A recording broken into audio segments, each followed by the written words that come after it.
दोस्तों नमस्कार। आज हमारे साथ खास बातचीत कार्यक्रम में औरैया का ऐसा चेहरा मकलू पांडे जी, जिसे औरैया रत्न से भी नवाजा गया, जिनके ऊपर माना जाता है कि यमुना मैया का एक ऐसा आशीर्वाद है जो कि औरैया के लिए हमेशा ही आर्थिक स्थिति से वे खड़े रहते हैं। जब कभी भी औरैया के ऊपर ऐसी आर्थिक स्थिति या परेशानी का सामना आता है तो वे भरपूर गरीब असहाय लोगों का पूर्ण सहयोग करते हैं।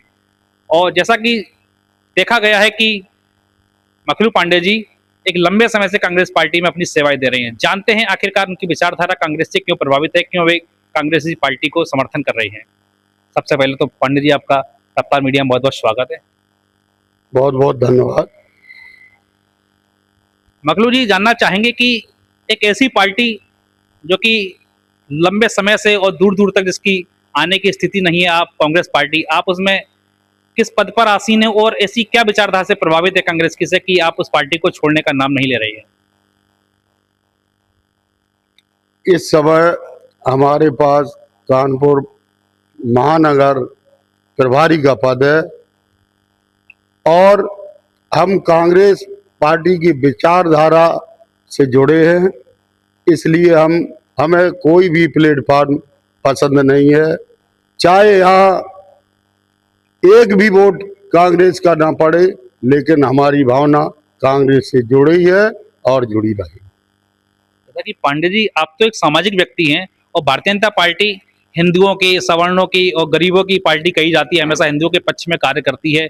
और ऐसे में आप जहां जिस पार्टी का कोई आने का दूर दूर तक नाम निशान नहीं है, आप उस पार्टी से लंबे समय से छोड़ने का नाम नहीं ले रहे हैं। जबकि देखा जाता है कि बड़े से बड़ा नेता भी भारतीय जनता पार्टी में आकर के अपना समर्थन देता है, उसकी सदस्यता लेता है। आप आखिरकार ऐसी क्या विचारधारा है कि आप कांग्रेस का दामन छोड़ने का नाम नहीं ले रही है। चूंकि विचारधारा कांग्रेस से जुड़ी है, भारतीय जनता पार्टी के अंदर लगातार शोषित गरीबों सवर्णों के हित का काम नहीं किया जा रहा। अभी हाल में मनरेगा मजदूरों को मनरेगा से विचलित किया गया है, क्योंकि जो नया कानून उन्होंने बनाया है वो लगभग 60 और 40 का बनाया है। हम चाहते हैं कि 90% जो भागीदारी केंद्र सरकार की थी और 10% राज्य सरकार की थी, ये हम मनरेगा की वापस लाएंगे। किसी भी कीमत पर मनरेगा को हम हटने नहीं देंगे। अभी हाल ही में भारतीय जनता पार्टी के द्वारा एक यूजीसी नाम का एक्ट नया लाया गया, उसमें काफी संशोधन किए गए। उसमें सवर्णों को काफी नुकसान जैसे सामना करना पड़ सकता था भविष्य में उन छात्रों को, उस पर क्या कहेंगे आप। ऐसा है कि जो यूजीसी कानून इन्होंने लाया है और पास कराया है, और उसमें जो धर्मेंद्र प्रधान है वो बैकवर्ड जाति से आते हैं, इसलिए उन्होंने जानबूझ के जिस तरह से हरिजन एक्ट बनाया है उसी तरह से ये बैकवर्ड एक्ट सामान्य लोगों पर लगाना इनका मानसिकता बताती है कि ये लगातार सामान्य लोगों के विरोधी है। चूंकि भारतीय जनता पार्टी सामान्य वर्ग की पार्टी मानी जाती थी, जिसमें अटल, आडवाणी, मुरली मनोहर जोशी की ये पार्टी है, अब ये दूसरे लोगों की विचारधारा में चली गई है, इसलिए आज भी सवर्ण सब जुड़ा है। और हम बताना चाहते हैं कि ब्राह्मण हमेशा लड़ा है देश के लिए।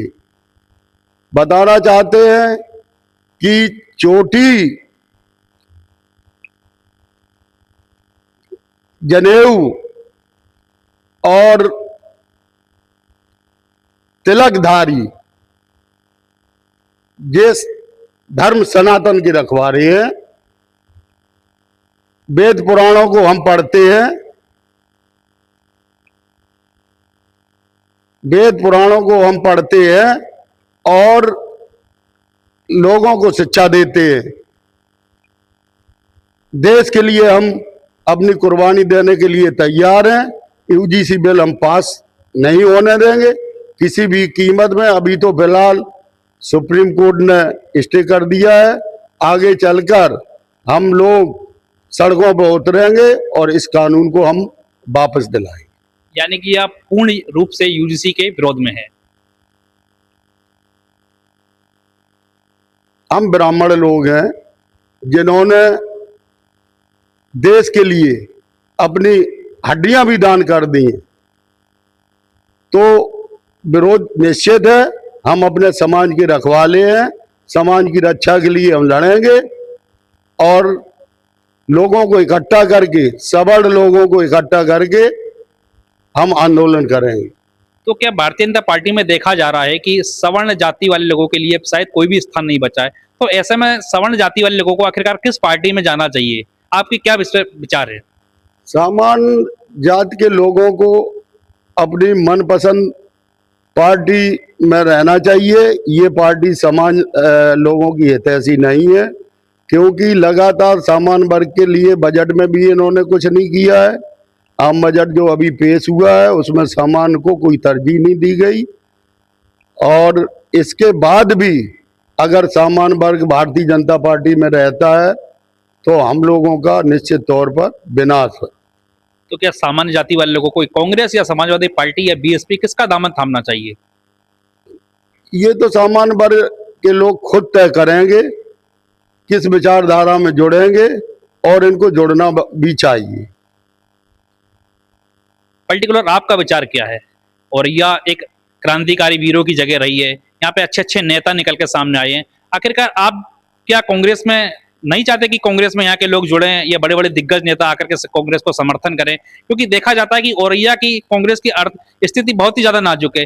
यहाँ पर यह स्थिति है कि अगर बैठक भी कांग्रेस की होती है तो वहां 2 से 5 10 कार्यकर्ता भी पहुंचते हैं, जबकि एक इतना बड़ा चेहरा आप जैसे कांग्रेस में औरैया से हैं और यहाँ ये स्थिति है, तो आप इस पर क्या कहेंगे? इस बार हम 30 रैलियां करने जा रहे हैं प्रदेश में, और इन रैलियों के बाद निश्चित तय होगा कि लोग कांग्रेस से जुड़ेंगे और गठबंधन निश्चित तौर पर होगा समाजवादी पार्टी से, और हम उत्तर प्रदेश में सरकार बनाएंगे।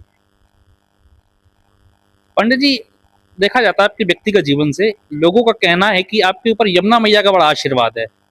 आखिरकार क्या है, थोड़े औरैया के आमजन को बताएं, किस प्रकार से आशीर्वाद है आपके ऊपर?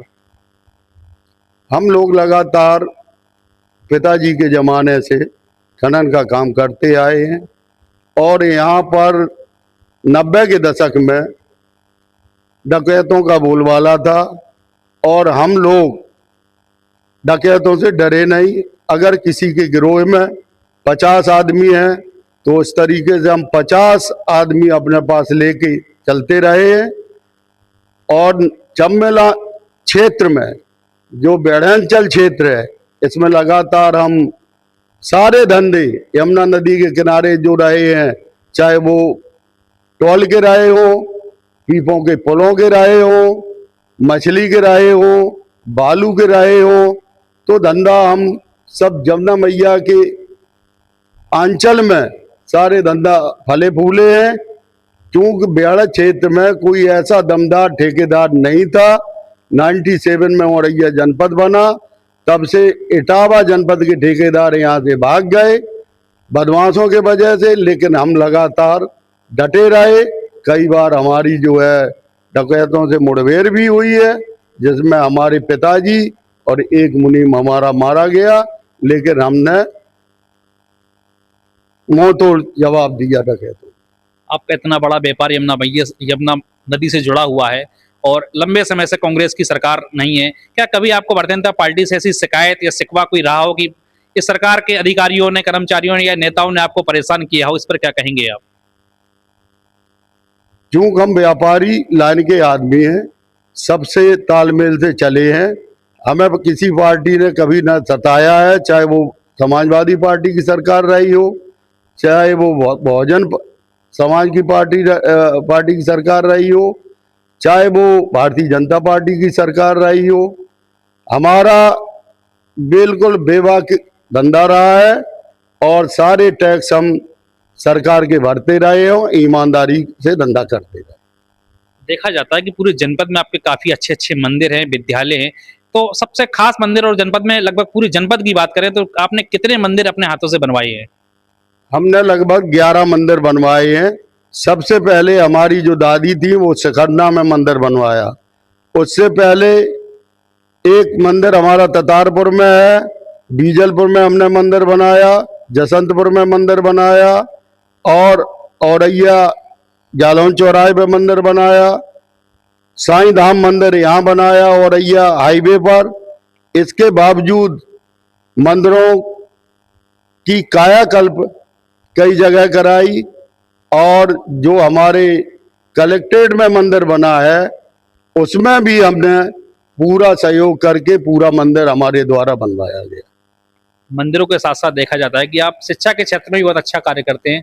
गांवों में, कस्बों में, शहरों में काफी विद्यालय आपके देखे जाते हैं बड़े स्तर के। पूरे जनपद में आपके कितने विद्यालय हैं? पूरे जनपद में हमारे लगभग 12 विद्यालय हैं जो लगातार English medium, Hindi medium, degree college, शिशु कॉलेज, ये मिला के 12 विद्यालय हमारे औरैया जनपद में है, जो दिबियापुर में भी हैं और निगड़ा में है, जसंतपुर में है और हमारे जालौन चौराहे पे भी एक विद्यालय है। तो देखा आपने, आज हमारे साथ मखलू पांडे जी रहे, कांग्रेस के एक बड़े लीडर के रूप में, औरैया की आन बान शान जिसे कहा जाता है। किस प्रकार से उन्होंने मंदिर बनवाए, विद्यालयों का संचालन करते हैं। आपका बहुत बहुत धन्यवाद। मैं औरैया से, रफ्तार मीडिया से अमित गुप्ता।